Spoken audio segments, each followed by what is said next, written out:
Check it out, check it, check it out, check it, check it out, check it. Hey, Greg and the CE, call me hip hop junkie. Straight to your dome piece like Brass Monkey. All I wanna know, do you wanna get funky?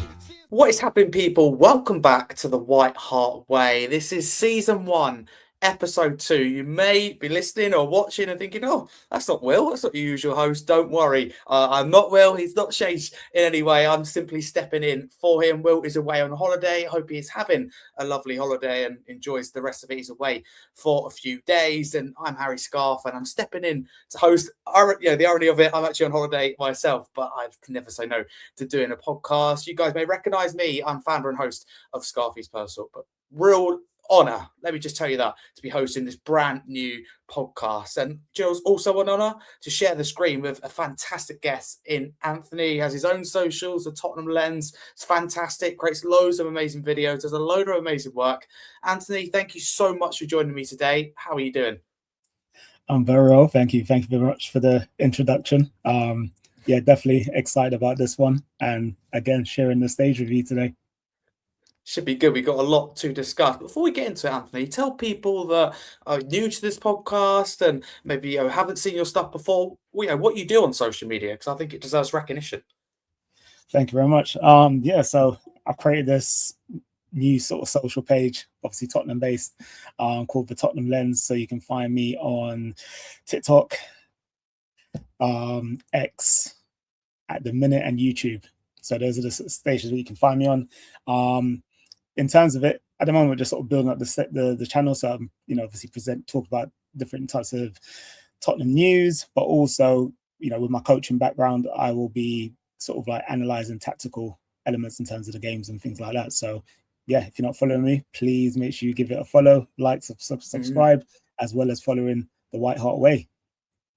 Absolutely, that, Anthony. Thank you very, very much. And the White Hart Way is a new podcast, so we appreciate all your support so far. We really do. We are now on TikTok, so please check us out there. Clips of the podcast and much more to come as well. The podcast can be found across all multi-platforms, wherever you get your podcast platforms around the world, and also on YouTube. We've got some big guests lined up and some big people interested in getting involved. So if you do want to get involved, get in contact with one of us, the White Hart Way. But honestly, it's a real honour to be hosting this once again. You guys must be sick of me, the amount of podcasts I've been on recently. So thank you for putting up with me. But we have got a lot to discuss. So hopefully it's a good one tonight. Let's waste no time then and talk about the first topic, which is pre-season, reviewing it so far. At the time of recording, we played just the one game and beat MK Dons 1-0. But by the time this episode gets to you, we would have played a second. So we're hoping we're sitting here having 1 2 out of 2. But the reason we're not saying that is because this is being recorded before, just for a bit of vital context. So Anthony, while we're at it, let's review MK Dons firstly. We're going to break it down to the first and second half, but as a whole, what did you make of it? And would you say the main objective was achieved, and that is minutes in the tank, and of course the victory? I mean, the scoreline's not always important in pre-season, but we got the win as well. Yeah, we're pre-season. The main thing is, especially for the first game, it's just giving players minutes, getting them a feel of, being back on the pitch, getting them to sort of expose their lungs a bit and getting the touches in and things like that. And I think Tottenham achieved that in terms of the way they played. They controlled the game very nicely in terms of, just constantly passing the ball, keeping MK Dons moving. So obviously MK Dons, they were 3 games into their pre-season, training program. So, the fact that we've come out, this is our first game, we were able to maintain possession of the ball, constantly moving it. For me, it's what we want to see. But obviously, the one thing that we'll probably discuss today and highlight is obviously the forward position. Not enough chances being taken and being scored and stuff. So yeah.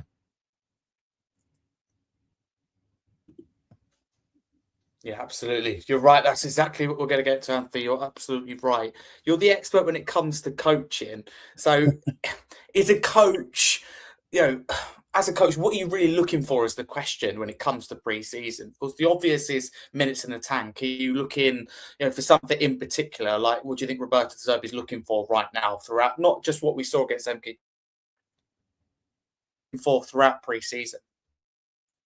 So for Roberto De Zerbi, I think, yes, the minutes in the tank, but obviously Tottenham being a professional club, the main thing he's going to want to see is his patterns, his principles starting to come alive.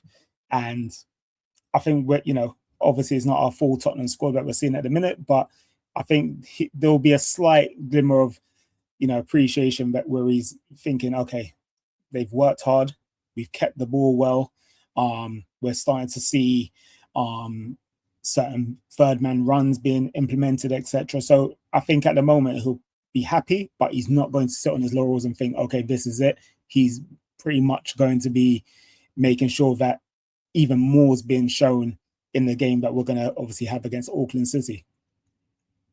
Thank you very, very much. We're going to get on to that. In the first half, well, in the first 3 minutes, in fact, we saw Mateus Fernandes score. I mean, Anthony, not a bad way, is it, to mark one of your first touches, in a new shirt, record signing before that was broken by Sandro Tonali, 85 million on Mateus Fernandes. And I suppose the way to silence, any doubters, whether it be with Spurs fans or particularly outside, Spurs, who would try and convince themselves that we had our pants pulled down with the words and, conned of 85 million. No better way to silence them, is there, than scoring within 3 minutes. But not only that, first goal of pre-season and a beauty of a strike. As you all know, being a Tottenham fan, you can never do anything right, so all you can do is silence the haters, and that goal was tremendous by anyone's standard. The technique to meet a ball, during preseason, I expect that ball to go into Rosed, but to hit it as sweetly as he did into the top, to basically the top bins, that's what you want. So it's a good start to preseason, good way to open up your account. The players around him would be like, okay, I can see what you're offering to our team as a little taster. But yeah, very good start to his Tottenham career. Absolutely. I did see Gabby say on TalkSport he scores goals like that.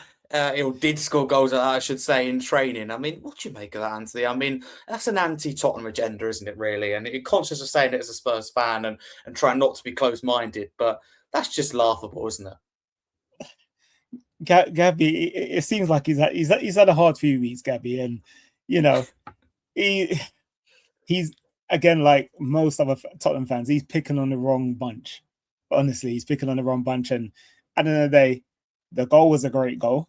He could have easily turned around and gone, you know what, that's a great goal, appreciate it. But instead, he wanted to go, well, that's a standard goal that gets scored in any training session I've been in. Rubbish. Kind of thing. So you're just like, dude, whether it's training or whether it's match day in front of one fan or 60,000 fans, you appreciate a quality goal of that standard. So yeah, Gabby just needs to rein his neck in and let's keep it moving. He does. He couldn't score a goal like that on, Football Manager or on Xbox, let alone on the training pitch, let alone in an actual game. Absolutely no chance. He'd be humiliated once and for all. And it's coming from someone that didn't even watch him, but I can tell you he's not capable of that. But he should be worried about his own beloved Aston Villa, who, are realising their place in the food chain. I know Villa fans don't like that. Newcastle fans don't like that, but that feels the way. But even if you don't agree with that, I mean, I'd be personally concerned if my club was signing Alejandro Garnacho as a replacement for Morgan Rogers. Say no more. But Anthony, sticking with that first half, we'll leave Gabby alone. Doesn't deserve any more attention than that. We'll let him breathe for now until he goes on his high horse once again. We'll have a blink of an eye. That will happen once again, probably by the time we finished. But Kota Takai, was he a standout individual in that first half for you? His numbers were tremendous, and there was some excitement to see him play because we haven't got to see him much at all. Did he impress for you? Maybe even surpassed your expectation? Yeah, obviously, unfortunately, it's been the typical thing of Tottenham for the last couple of seasons, it's injuries after injuries. But to see, Toka play, it was a good performance, very good performance. He dominated the ball. One of the things that I saw him do as well as Davies and Kingsley as well, there's this thing where you put your foot on top of the ball, and basically it's like you're controlling the play. So you stop, you pause play, but you're allowing MK Dons, you're basically baiting the press, but at the same time, you're allowing your team to go, all right, we're getting ourselves set, we're getting ourselves into position. And he's done that numerous times.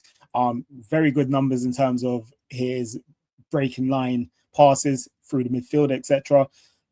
Very controlled, and a performance where I was really impressed by. For a player who, he's not from Europe. There's obviously he came through Ange and his recommendation, so it was good, very good to see him, stand out. And I think if last week you spoke to me and said, "Oh, who are we getting rid of?" his name would have been on the list. So, I'm sure he's given De Zerbi a few things to think about. But very good performance for him.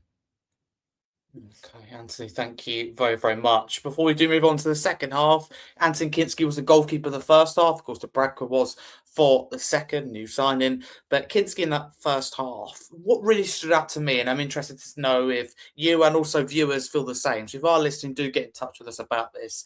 Anton Kinski, right? There's always going to be questions when you change your goalkeeper, however good you are, but especially the situation we've got currently right now. Like if Vicario stays, will Kinski be the number one? If he goes, will Kinski be the number one? And I suppose it does come back to science and doubters once again. I felt he did through his just overall general calmness and relationship with the defence, right? That he's probably never played with before, let's be real. But his footwork and ball control, along with the calmness, really impressed me in just 45 minutes, right? I was seriously impressed. Anthony, do you feel the same personally, that it just gives you more reassurance as well, doesn't it? I suppose when someone does that well, you go, actually, oh, we don't need a goalkeeper. Yeah, no, 100%. And with Kinski, he put in a very good performance, for the first 45 minutes. Again, his control, calmness, there was even times he was doing quick turns, in his own area. And, I guess there's times where as fans, you go, oh my God, is he going to do that in the Premier League?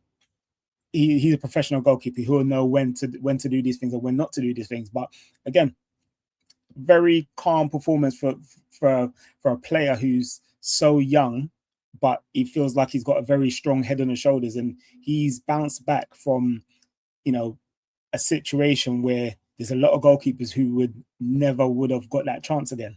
That would have been almost like their career done. They probably would have incredible turnaround.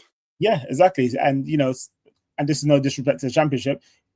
That keeper might end up going down to Championship because of that. But again, I think we're going to start to see even more from Kinski, in terms of his calmness, the way he sort of plays out from the back, the way he will drive balls through the midfield, etc., and miss out the defenders. I think there's a lot to come from this goalkeeper. Honestly, I'm looking forward to it. Okay, I feel the same as you. I feel the same. And I take it by what you said there, Anthony, that you have confidence in Kinski to be Tottenham's number one. I do. I honestly do have confidence in him. And sometimes when it comes to players, I think, don't get it wrong, we all want a household name. We want that household name we can have on the back of our shirt, etc. But sometimes it doesn't always have to be the case. And, Kinski, he will develop into a household name. I really have that confidence in him that he will develop into a household name. And, he won't be known as that goalkeeper who bounced back from Madrid. He'll be that goalkeeper who's saving us points. And the top teams are looking to buy him and take his career further. Nancy, I echo that, and I think his resilience, his mentality deserves recognition. He deserves so much credit, because there are genuine questions whether not only his Spurs career was done, but if his football career was done after that setback against Atletico. So I would say it's inspirational, the turnaround. But we'll move on now to the second half. But actually, before we do, welcome in the second guest for this podcast. I haven't been on with him for a while, but it's lovely to be on with him once again. I'm just saying that you're here, Kallum. I promise. I wasn't slacking you off before you come on. But Kallum Stubbs, thank you very much for coming on. How are you doing? Yeah, no, I'm good, mate. I'm good. Sorry, I'm just coming back from the 21s game in London. So how'd it go? We unfortunately lost 3-1. So it wasn't a good result for us, unfortunately. Oh, good. Well, tell you what, I could give you instant live kind of raw reaction here with Kallum. Kallum, what are your thoughts? I feel like, I'm interviewing you here after the game as manager, but what went wrong because we lost, and what are your takeaways from the game? Talk to us.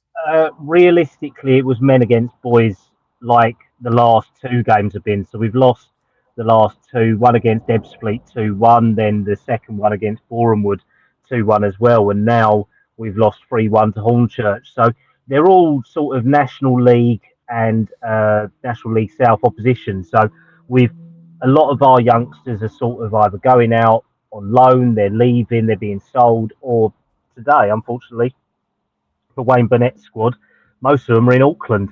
They're with the seniors. Tyrese Hall, Mason Malia, Ty Hall, Malarkey Hardy, Luca Williams Barnett, people like that who he returned to, even for his pre-season, are acclimatising now with the first team. So it was a mixed bag of players who could leave us, like Alfie Dorrington. I mean, obviously, he turned down a deal to Poland this week, to Poznan.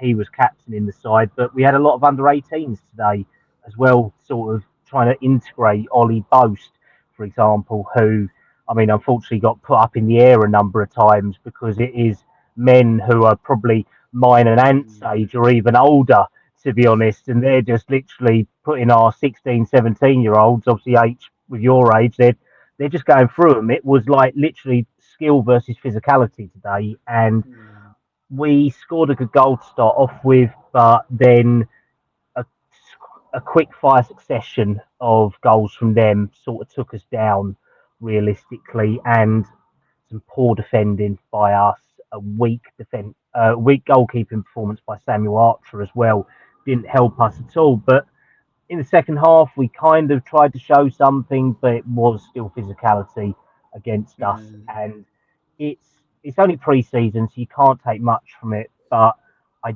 do feel that we may struggle at the moment because Wayne Burnett will be integrating a lot of the under 18s from last year into the 21 squad, with Jamie Carr then taking the under 16s last year into the 18s age group as well. I mean, today they lost, unfortunately, as well, 3-2 to, I think it was Greenford out in Ireland as well. And they had a 15-year-old in goal in Mikael Jack. So that's how quickly the youth ranks are progressing through there. And obviously the under 21s have sold some of their best players who were on loan last year in Will Lancashire and Alfie Devine as well. But they've released a lot, but they've kind of come to that stage now where they have to progress for their own careers. So they either have to break into the first team or they move to a lower level club to then sort of springboard on from there. Kallum, really appreciate you giving us that reaction. Apologies for putting you on the spot, but it's lovely to have you for the first time actually on the White. It's fantastic to have you on this podcast, the White Hart Way. But to stick it with you just briefly, because Kallum, you are fantastic when it comes to the academy. You follow it really closely, as you do with transfers. When it comes to the academy, the first team, but in all avenues of the club. And I recognise this is a really, really deep question, and someone will go, "That's just really reactionary. How can you suggest this?" But because we're seeing what for many of us will be the transfer window of our dreams. But is there any risk for you, Kallum, that we are currently, or we could in the future, sacrifice the future to win now? We've seen the likes of Luka Vuskovic leave, and I asked this question with the prospect of maybe the likes of Lucas Bergvall left. You've seen that Thompson left to join Manchester United. While we're all getting good fees, is there any risk that we throw everything at De Zerbi now and neglect potentially the future? Any concern there? I think the problem that we've had is that we've neglected the first team and the pathways for many years now, and we all praise Postecoglou for what he did do in terms of giving debuts to young players, but we've probably been neglecting our academy since Pochettino left.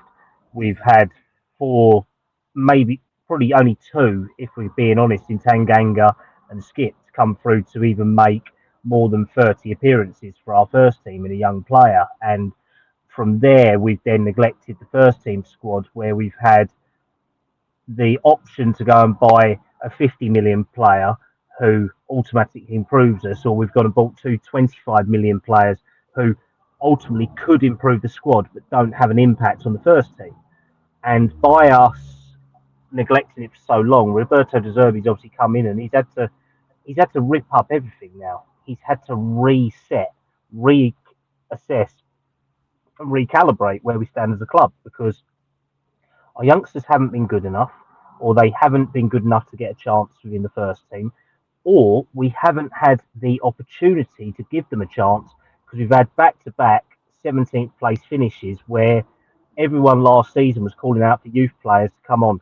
Tina Thompson, James Roswell, Luca Williams-Barnett, Callum Olosesi, Mason Malia, all these players who, yes, they may have had a small impact on the first team. Obviously, I forget Janelle Byfield as well, who did make at least his debut. And we did give some youth debuts last year, but that's a lot of pressure to ask for someone 16, 17, 18 to impact a first team squad where you've got 20 to 30-year-old players who, once again, we know weren't cutting it. So I imagine physicality would be an issue, Callum, like you spoke about exactly. today. That'd be a big issue.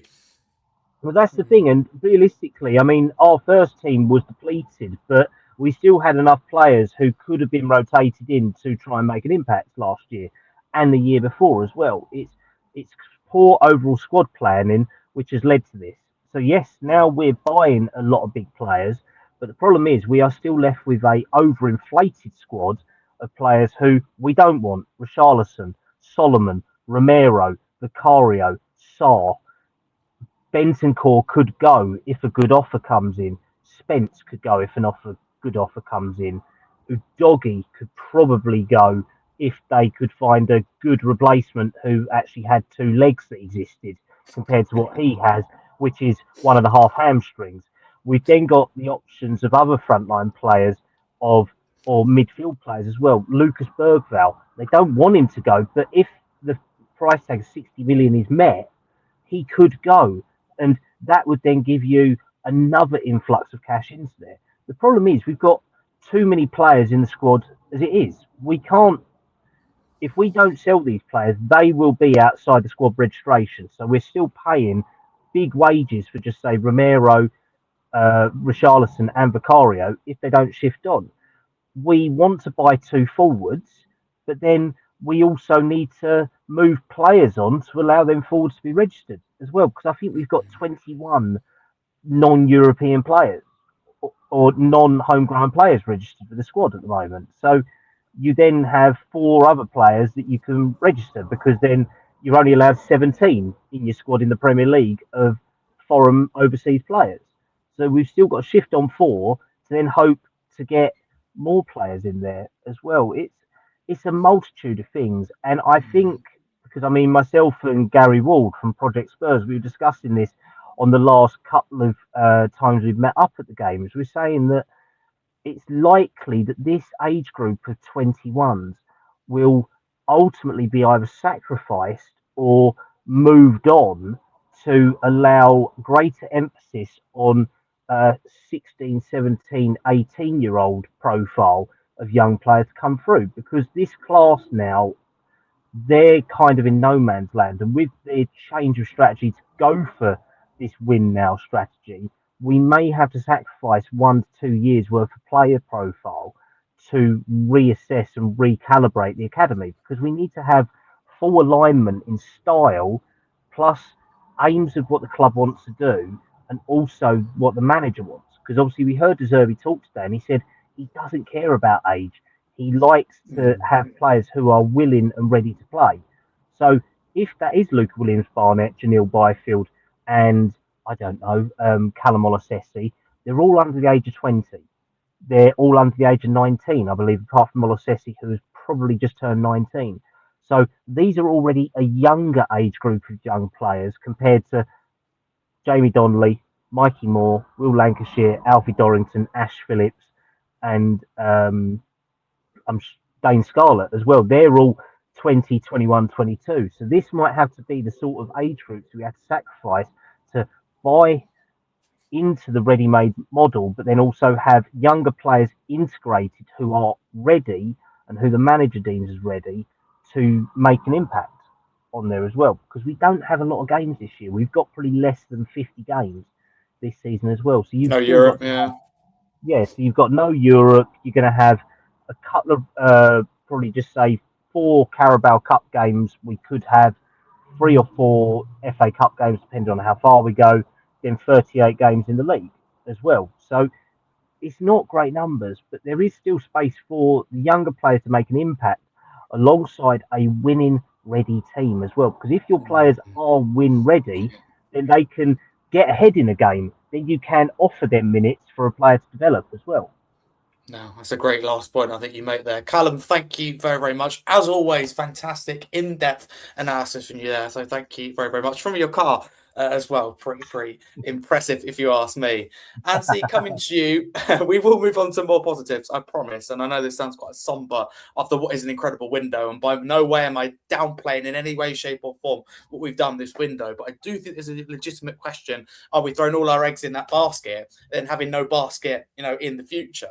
When it ultimately goes sour. And Anthony, I asked you the same question, if you don't mind. Are we? I mean, I suppose it's a blessing in disguise that we're having this conversation, really. But we all of a sudden could have a really good first team if we improve the attack. But is the future being neglected? Because Spurs fans were going on and on, rightly, about Luka Vuskovic on his loan. Is this, is that? And now all of a sudden we're seeing a coping strategy widespread that, he's never going to make it in the Premier League, which they could be right, but it's funny to see that shift in momentum.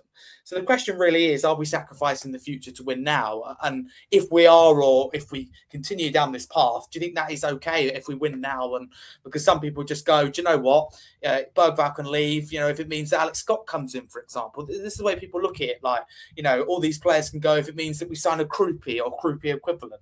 Do you see what I'm kind of saying? Or they're saying that because we signed Fernandes and Tonali, it's worth it. So I know where you stand, Anthony.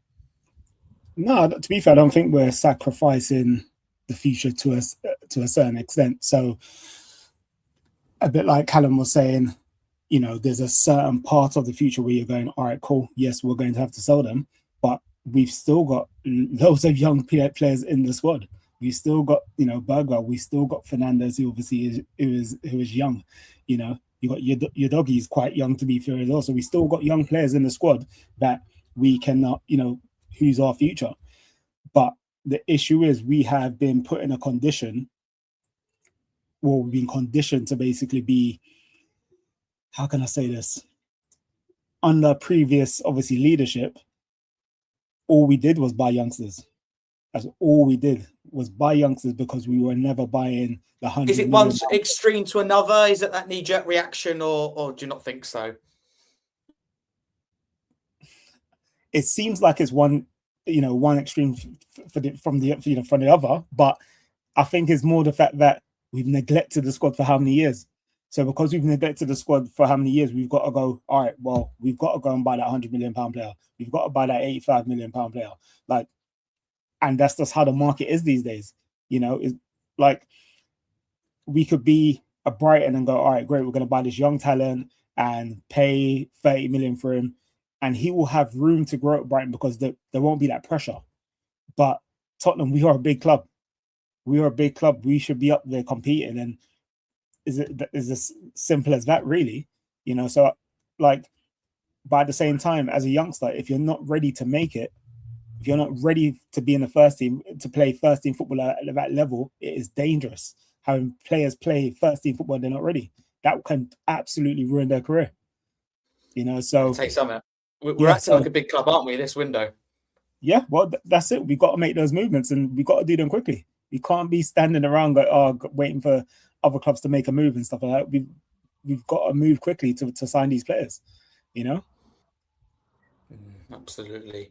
So for now, to progress the conversation, we're going to come back to this because at the end we're going to go over briefly transfers. But for now, to return to our MK Dons discussion for the second half, can I stick with you, Anthony, if you don't mind? So second half, Luka Williams-Barnett, I had in my notes that he was a real standout. Would you agree with that? And I see some of the players leave, and I think, do you know what? That's a shame, whether it be Thompson or it be Vuskovic, although I am happy with the price to be crystal clear, even Lancashire as well. But I look at Luka Williams-Barnett and I go, as long as he stays, right? Not just him, but do you know what I mean? The profile and the potential that he has, it does excite me for the future. What did you make of his second half performance? For me, he's a Tottenham player.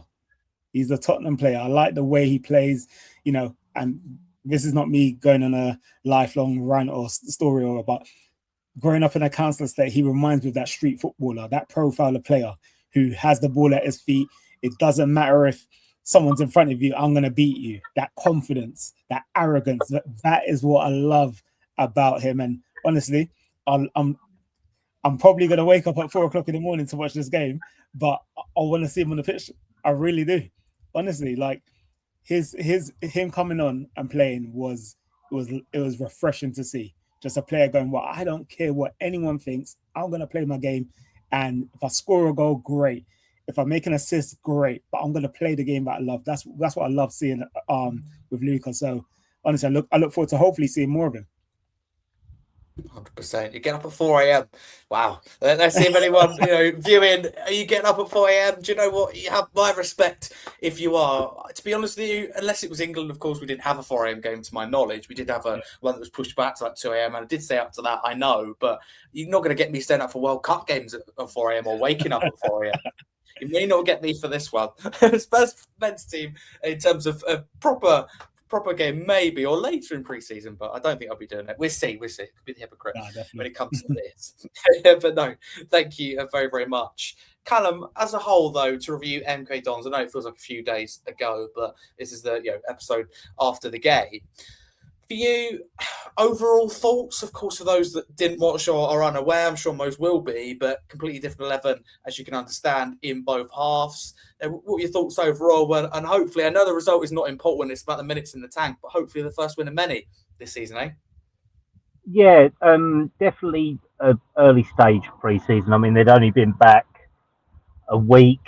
I think there's been a little bit of questions over who was involved and who wasn't involved. I mean, you could definitely see some of the players that De Zerbi would have liked to be involved didn't get back till later or are still out injured. I mean, it's all summed up by like playing Solomon, Richarlison, people like that who we actively know he doesn't want part of his squad in there. But it was a good performance by a young team that was lacking teeth for me. It was lacking the ability to finish a game off. I mean, in that second half, we had Mikey Moore, who was trying his best, Luke Williams-Barnett, Jamie Donnelly trying their best, Yamin Hook trying his best, Richarlison and Dane Scarlett trying their best not to do something for us. That's how I saw it. And it was sort of your first team equivalent to then your second team or your youngsters in the second half. And we know we should be turning over MK Dons, but it was the first game back. It's a springboard, hopefully, and we got to see Fernandez, we got to see Dubravka, we got to see Tonali for the first time. That's what you want. You want to see your new signings begin to take their place, and obviously we saw that double pivot in there, didn't we? We got to see the Tonali Fernandez. What did you make of it? Fernandez looks like he's going to be the one to do more of the attacking play. Tonali's going to do the mopping up, the dirty work, the stuff that I don't think Tonali's going to be a 10 out of 10 player. I think Tonali's going to be a 6 or 7 out of 10 player, like Ben Davies, who will just go quietly about his business. But that's what you need in a team. I mean, it might be a little bit too like older for you to see, but me and Ant definitely would have seen it. Seeing someone like a Scott Parker play for us, seeing Michael Carrick, seeing a Wanyama, which would have probably been more towards your age, H as well, and Eric Dyer, someone like that who I know Tonali's probably got more skill than them, but he's also does the defensive work that they do as well, a screening partner, someone who can work with the defence to link up the midfield. That's where I think Tonali's role will be. And we started to see a little bit of that against MK Dons. I definitely think Fernandez, though, will be the more attacking one out of that. So probably Tonali will be your 6/8.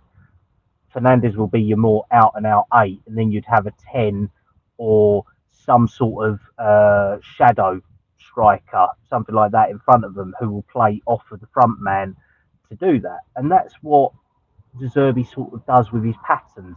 You could also see the wing play that they were trying to do as well, high pushing fullbacks as well in there.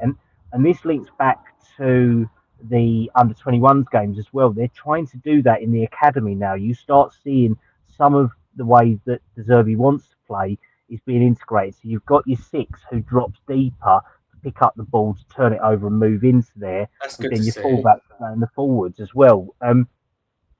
But it will take time. And I mean, and I'd take my hat off to you if I had my Spurs cap on from earlier.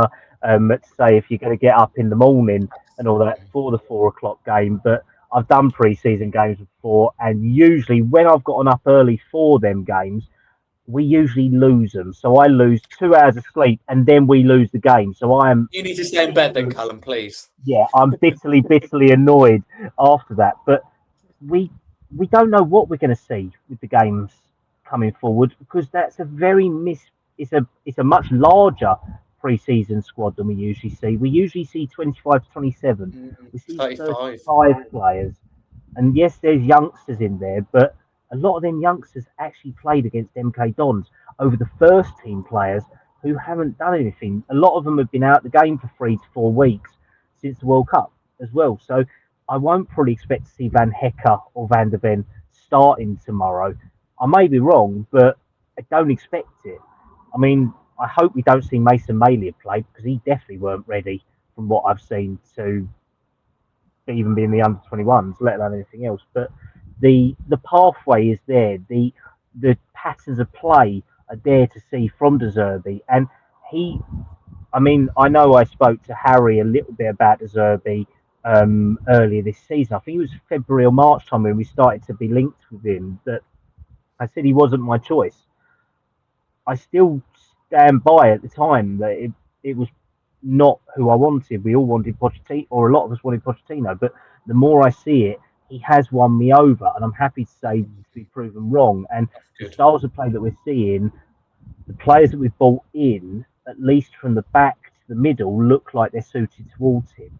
But I know we're going to cover transfers later on, but you can start seeing that the players are buying into his methodology from the MK Dons game, from the training sessions, and that's something that I've seen as well. A lot more emphasis on sports science, nutritional work, everything like that as well. He's building his network up to make sure these guys are top tip fitness, because fitness has been our main problem for the last 2 years, hasn't it? We just run out of steam. You can see at the end of last year, we couldn't hold out games against Brighton, 2-1 up. We draw it. We draw against Leeds with that silly penalty as well. These are the games that we need to be. We ran out of steam against Forest, lost 3-0. All of these games where fitness was one of the main issues. He's working on that, and them guys just kept running against MK Dons. That's what you want, and that's early pre-season as well for me. Looking really good. Great to hear, Callum. Thank you very, very much. I tell you what, if it could all gel together in one transfer window and in one season, then that is absolutely incredible. A rebuild in my eyes. I'm thinking, couple of years, 4 transfer windows at a minimum. But I don't think it's going to need that. And that's credit to both the club, Roberto De Zerbi, and I think his entire coaching team and the players for buying into it. So we'll have to see. Can I throw a question at you, H? You've just said that you're thinking maybe 3 to 4 transfer windows. And I know me and Ant have spoken about this in one of our group chats as well.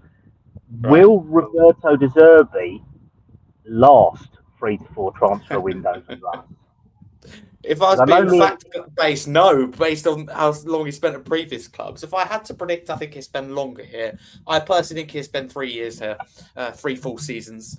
So I think that is really exciting. I believe that he will win a major trophy, if you like. It's not just I'm talking the FA Cup and Carabao Cup. I do think personally under him that we do win the Premier League. I just don't think it's going to be this season. Realistically, I personally think in a couple of seasons' time we'll win the Premier League and leave on a good note. So I'll be happy with that. Put it that way. So hopefully that answers your question. So yes, 3 years, and of course that little bit we saw at the end of the year, 3.25. Let's just say maybe a little bit more than that. How long do you think he'll stick around, Callum? In all honesty, I reckon probably 2 seasons. I think 2, depending on the project. Because I think if he feels that he's won stuff with us as well, he might feel that his work's done. It won't be he leaves on bad terms or anything like that. He might just get a bigger offer. He could get the Italy job offer, because He'd love that. That's the thing. Him and Conte sort of strike me as the people that would do the Italy job sort of thing over, say, like Guardiola falling apart, or or maybe a big job in, or maybe the Juventus job, or because where is De Zerbi from? Is it Brescia in Italy? Yeah, so maybe one of the local big clubs to there. Maybe if Milan job comes up, it might not be. We might consider Milan below Spurs, but potentially one of them big Italian jobs. They appeal to Italian managers, don't they? They stick around. I mean, English managers, we don't really have any loyalty to us, do we? We just go where we're needed, sort of thing. We just go there. We do the job, get it done, and then we jog on back to Blighty. Look at Watford. Watford and Oh. Chelsea are prime examples, chopping and changing like quicker than the weather. Yeah, I appreciate that. Anthony, can I come to you actually? I'm going to ask you the same question before we do progress, because Callum makes a very, very good question. I appreciate you asking me that. How long do you think Roberto De Zerbi will stay?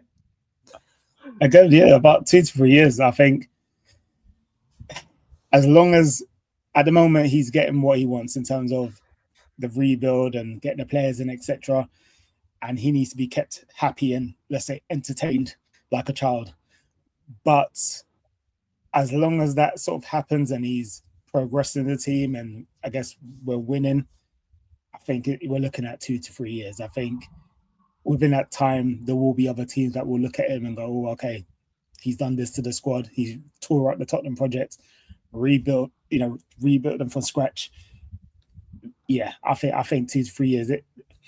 If he was here in 5 years' time, I don't know what I'll do. I'll be I don't know what I would do. But yeah, right now I'm confident he's going to be here 2 to 3 years. I don't see 5 years. He just seems like a bit like, I guess, Guardiola way, in the sense of you go in there 2 to 3 years, you get your job done, you move on to the next club. 2 to 3 But years. City got sucked in, didn't he? He got sucked in. Bar City, yeah. Backed. Yeah. No, Could we exactly see that? So, yeah, it'll be interesting. It'll be interesting to see. But yeah, I think a couple of years, 2 to 3 years, comes in, tries to do the job to the best, and we just go from there. I think that's where we're at with him.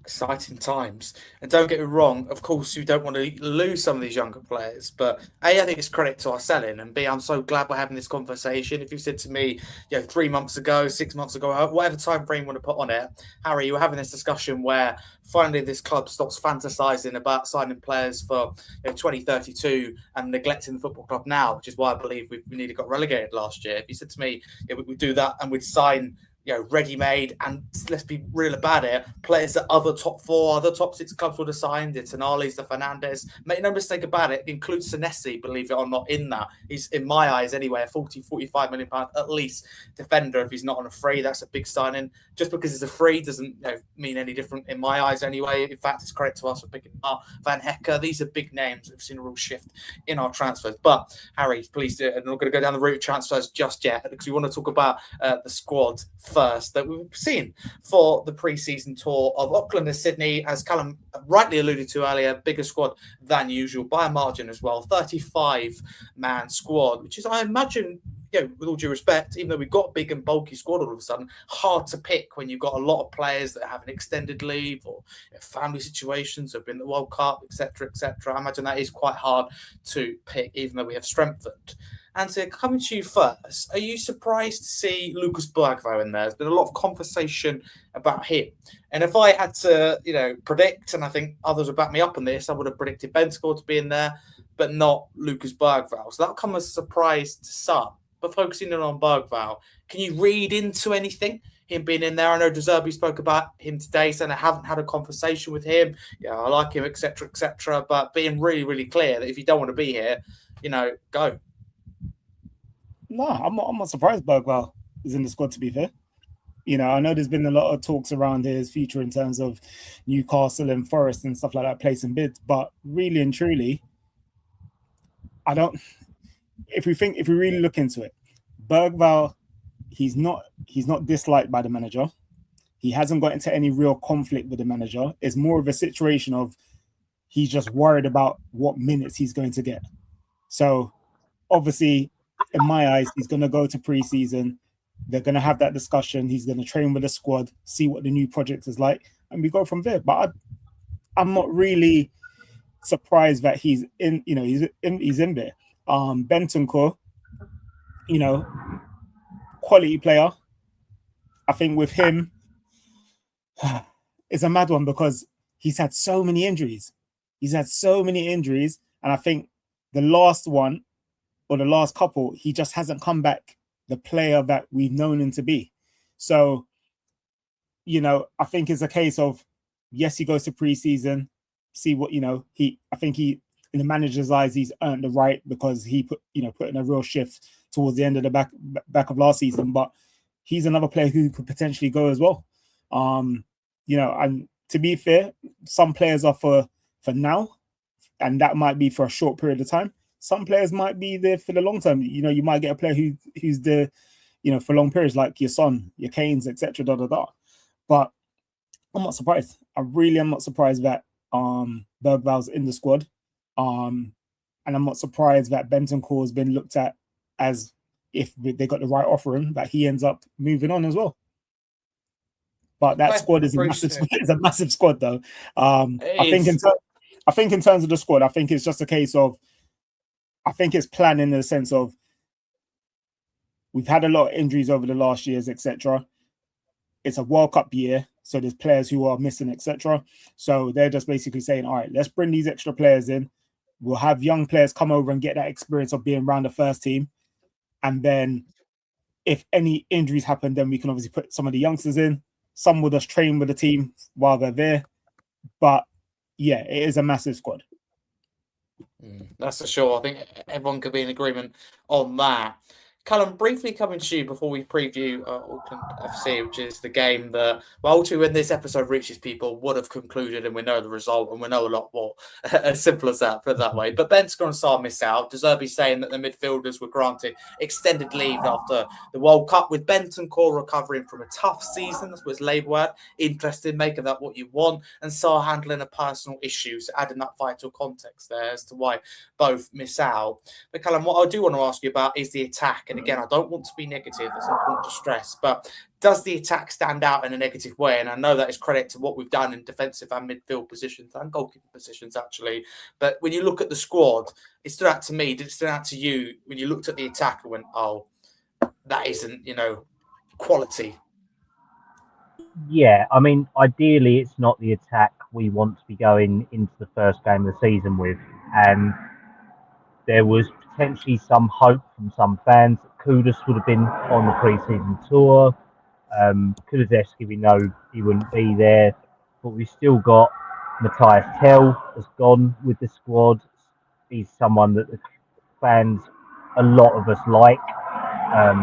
Richarlison, obviously, I don't think we would have liked him to go on the pre-season tour, but he has. So we've got to face that fact. He's still our player. He has to go. If he's available, we have to fill the squad. Same with Solomon as well. I mean, he should have gone. Well, I don't even think he should have been signed in the first place, but that's another story for another day. I don't think he was ever good enough to play for Spurs, and that's not anything to do with anything other than his ability as a player. He just isn't a Spurs type player, but we all want Solanke to be in there, and then we've got to sort of rely on our younger players, our development, Mikey Moore coming back from loan. We all want him to be part of the squad, so this could be his chance to showcase to get a good loan or improve and impress Roberto De Zerbi. Same with Donnelly. There is opportunities on this pre-season, I think, and that's one of the advantages of having a lot of first team players out. But then you've also got to have the balance. And if you'd have said to me, did we need to have a full rebuild, I would have said yes. And that's what we've done. We started from the back upwards because our main issue was conceding goals last year, first and foremost, then controlling the midfield, then scoring goals after that. That's how you build a team. You start from the bottom and work your way up. And the front line is the last part of the project, isn't it? Or this rebuild as such for this window. So the pre-season squad was always going to have this impact because we've still got 6 weeks of the transfer window left. That's what people don't understand. And the pre-season is a lot earlier than it usually is this year. It's about a week and a half earlier as well than when we usually go. So, good point. I believe that, yes, people are probably disappointed with who's available and who's not, and this is where I'm going to be quite frank, tough shit. That's how this stacks up as a squad, realistically, because we have to go with what's available. And we've taken probably the best academy players who are available at that age group who haven't been sold now. and also taking our best attackers who are available and not home training.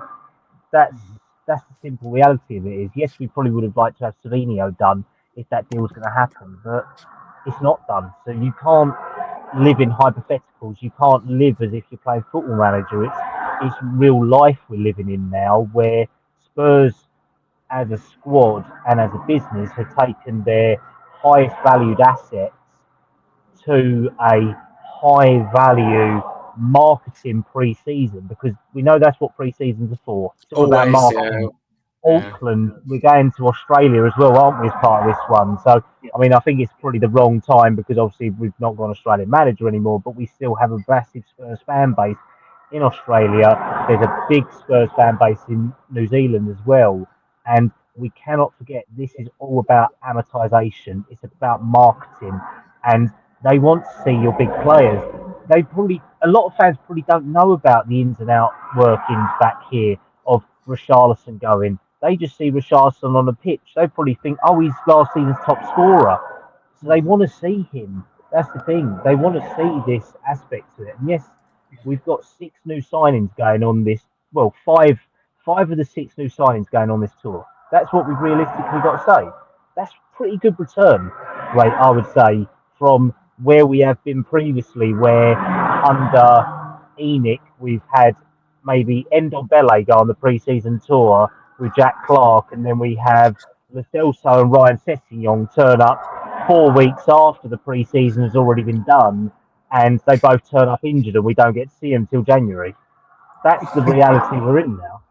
Yeah, Joe, you're absolutely right. Callum, can I stick with you? I mean, Spurs are playing on a football pitch tomorrow. It sounds like you are on a racing track. I didn't realise the Hungarian Grand Prix had started. I was looking forward to seeing that. I missed it anyway. But on a serious note, sticking with you, because Spurs are playing on a football pitch, not an F1 track. Auckland FC, right? Who are you looking forward to seeing, and what do you think the score will be? Again, I cannot stress enough that the score is not important. Right, of course, it won't be tanked or anything like that, but it's about minutes in the tank, seeing who can impress, who can gel, simply about gelling. So is anyone in particular, or just a few that you are looking forward to seeing, Callum, on your radar?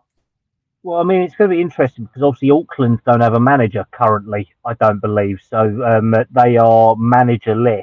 They've got, I think, a stand-in, if I remember seeing it in De Zerbi's press conference. I mean, I can't pretend to know anything about Auckland FC. No disrespect to any New Zealand fans who are watching this, who may be Spurs fans and have a home club as well. It's just the reality that I don't know enough about Kiwi football and Aussie football as well. That's the reality of it. I've got cousins out in both the countries, but I don't know enough about it. But if we're talking about the Spurs line, then I'm going to say probably this would probably be Dom Solanke's first pre-season properly with Spurs, and that's really, really dire to see. So I think Dom could have a good last.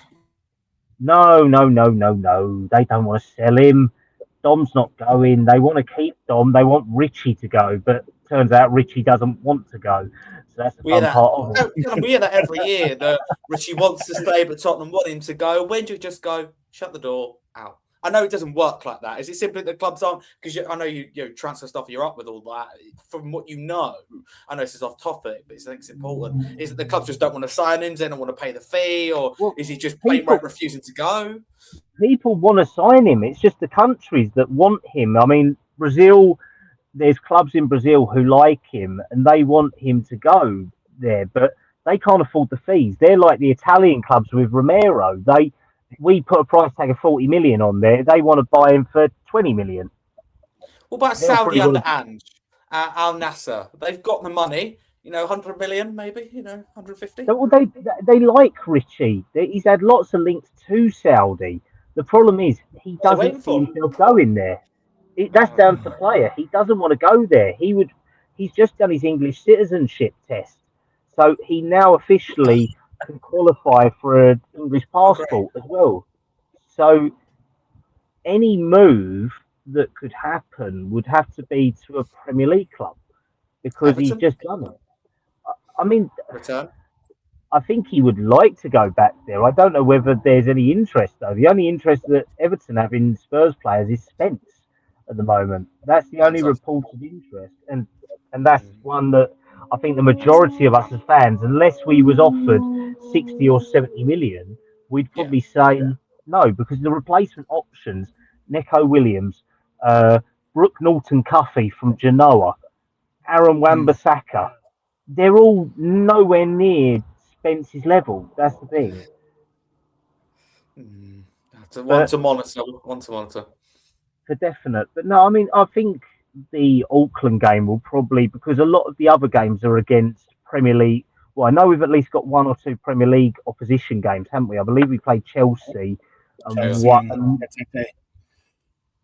Yeah, so that's the thing. So this is probably the one where we would be able to expose the young players to more game time, I think, compared to the others, because Mm. it doesn't matter if it's a pre-season or not. You still want to sort of show up a Premier League scalp, don't you? As well, you don't want it to be sort of where you get a pasting. Because I mean, remember we played Arsenal last year or the year before. We beat them. It kind of meant something. You don't want to have that going into the season. I mean, I know pre-season means nothing. It's just a fitness exercise, but you want to have some sort of kudos out of it. Ironically, he's still at Hotspur way training, but that's the way that it does work out.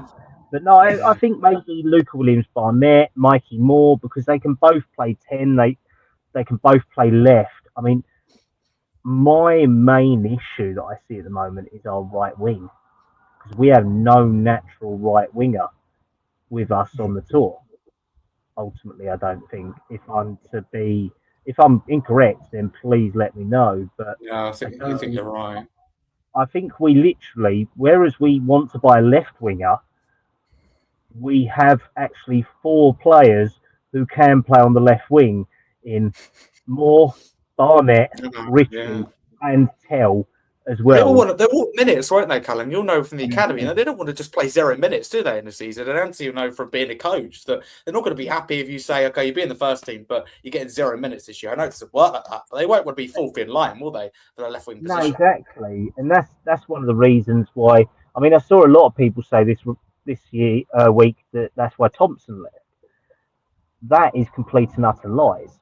There is Yeah. personal issues of why Tien and Thompson left Spurs, and I can't air it on here, but I know I have shared it with the guys a little bit, telling you that he went through a really tough time this last 6 months, and they had to move out of London for personal circumstances.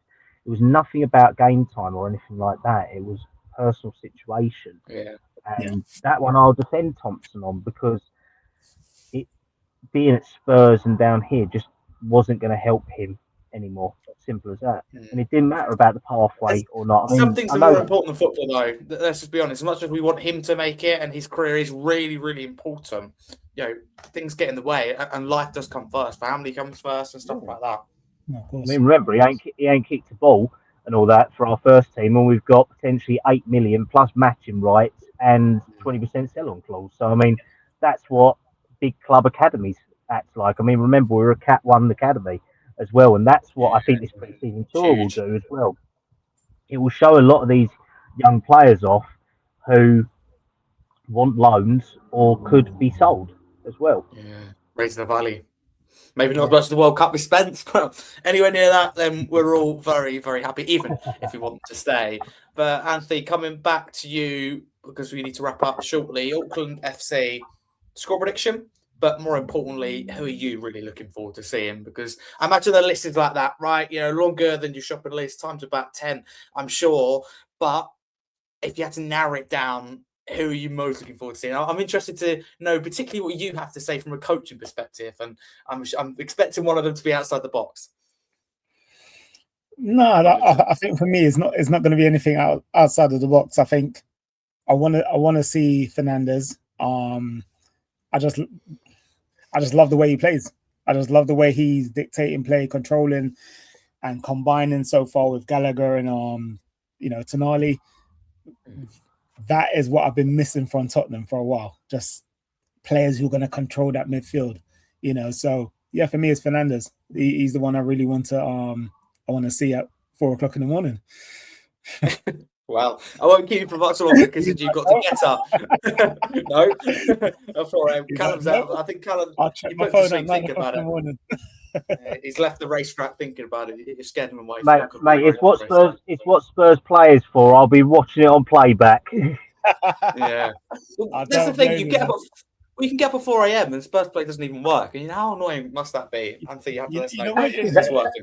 It's not that that's I'm what I wanted actually to ask getting you. up. I'm generally just sort of like awake. So I'll look at my phone and it'll be like 3:45, and then I go, all right, you know what, I might as well get up and watch it. I'm not Yeah. really making the effort to get up, but yeah. That's what I wanted to ask you guys about. Did you guys have issues with Spurs play this week as well? Like with Absolutely. buffering, it was. I missed the first atrocious. goal, as did most people, I think, which is You missed pretty the rough. only goal. You missed the The only goal. yeah. The only goal but Alistair Gold was really helpful, don't get me wrong, but he said this go backs and forwards. I done that, and then it just froze completely, and he wouldn't let me out, in, couldn't set up a device. He nearly went through he went through God knows what. It nearly didn't exist anymore, put it that way. So yeah, I was not happy. Spurs play is an absolute joke, man. I think it's just too many people on the server at once.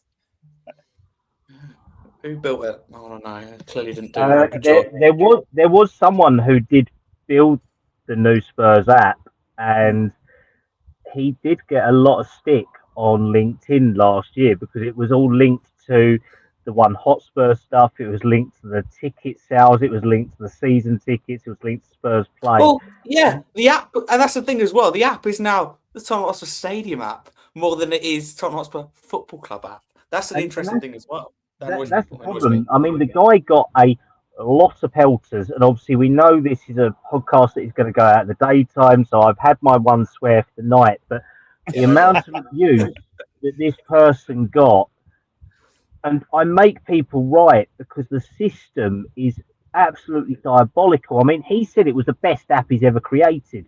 I mean, did he create it with blue tack and paperclip? Because it's absolutely dire. Oh, And I mean, I think he posted on April the 1st, I think. And Harry, I think there was obviously a friend of ours, Roe, was going on X continuously going, I've got my season ticket, so what's going on with it? Because I can't even log into my Hotspur membership that then gets me something else because it was obviously all linked now, isn't it? That Spurs play is linked to One Hotspur membership. I mean, I have no intention of buying extra stuff. I mean, I'm paying 90 quid to buy a One Hotspur membership just to get a ticket. And I'm still there having to pay for a ticket this season as well. I mean, I know H is a season ticket, and I don't know whether you are or not, but I know that I cancelled mine a couple of years ago. Yeah, quite rightly so. I And was say perfect timing. well, exactly. And now I'm literally roped into buying Spurs play and then One Hotspur membership on top of that just to get my CRN to work. It's all very messy, let's put it that way, and quite political, I think, in the way that it's portrayed. But that's my rant. At least. That's fine. Right, I've been told I love that. I've been told we have to wrap up. So 60-second answer, if possible, or even less would be amazing from you both. Kallum, sticking with you. Firstly, what do we need next in the transfer window? I mean, we spoke about 4 positions, but you have to choose one. You've hinted what it would be, but just to confirm that. And the one player you want us to sign, and the third bit is the one player you think we will sign. Can you do that all in 60 seconds? Right.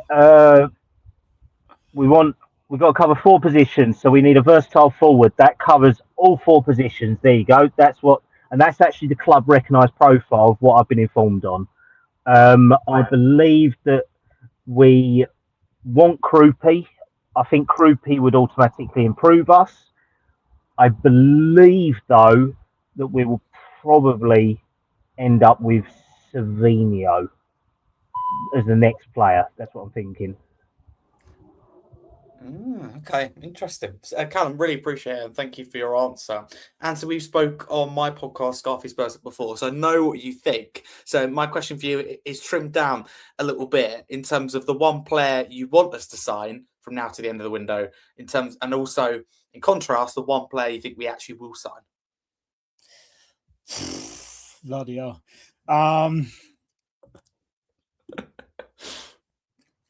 Again, I think Krupi is the profile that we want, and I think that's been for the last few years we've been looking at players who are versatile along the forward line. So I just don't see Krupi coming. I just don't see it happening. I think there could be a team that ends up going in for him. and a last minute move happens elsewhere.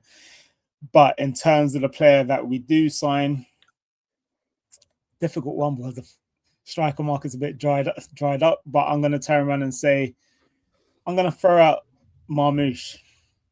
I'd like him. Oh, good show. Okay, do you know what? I'm going to take part in this question myself as well. I asked questions, so I should answer them. Good. I'll do my own question. I agree with you, and both of you actually, that Krupi would be the one I want. I do think we signed Savinho. It'd be interesting to see if we can rack up the player sales. Maybe that could fund the move for another forward like a Krupi or create the space. I think that's the thing. Usually it's about a Tottenham funding the move, but I think it's also now about creating the space. All of a sudden we could end up with a stacked squad. You can name a 35-man squad. Well, we've still got players come back as well. I think it just tells you about the squad. And although I've picked apart our attacking issues, I don't look at them and go, you're grossly incompetent. I'm just going, look, I think we can do better. It's as simple as that. None of them there are terrible. It's as simple as that. But that does wrap us up for this episode, episode 2, season 1 of the White Hart Way podcast. It's been a really big honour to host it. I always enjoy podcasts, hosting, guesting, whatever it may be. And it's been a pleasure to share the screen with 2 fantastic people. Let's go through and see where you can find them on social media before I get told off for going on for too long. Anthony, firstly, pleasure to have you back on the White Hart Way as always. Again, we did speak about at the start, but it's important to mention it again because your content is fantastic. Where can people follow you on the socials? Thank you. You can find me on the Tottenham Lens on TikTok, X, and YouTube. Fantastic stuff. Thank you so much for your time. Great to have you on the podcast. And Kallum, your debut, very, very solid. Let's hope that the Spurs performance can be as solid in about 8 hours' time that neither of us, I'm sure, will be staying up for. But where people follow you on the socials? You can find me at Kallum Stubbs 97 on X. I report on obviously youth football and club dealings as well. And you can find me as part of the Project Spurs team, currently with some great co-hosts as well, always on a Monday night. Fantastic stuff. Yeah, go check that out. Go follow both the guys. You can follow me at Harry Scarfe 22 across all social media. Football content creator. It's been a pleasure to do this. I have my own podcast, Scarfe Spurs Talk. Make sure to follow all these guys on the socials. But for us, the White Hart Way, make sure to subscribe if you're listening on YouTube. Audio platforms, sure to follow, and a 5-star review. But that is episode 2 concluded. I don't know if we'll be back for the episode 3. If not, unfortunately, you might be hearing from me again. I mean, that put you off. So I won't confirm that now, there and then. But thank you very much for listening to this episode. Come on, you Spurs. Check it out, check it out, check it out.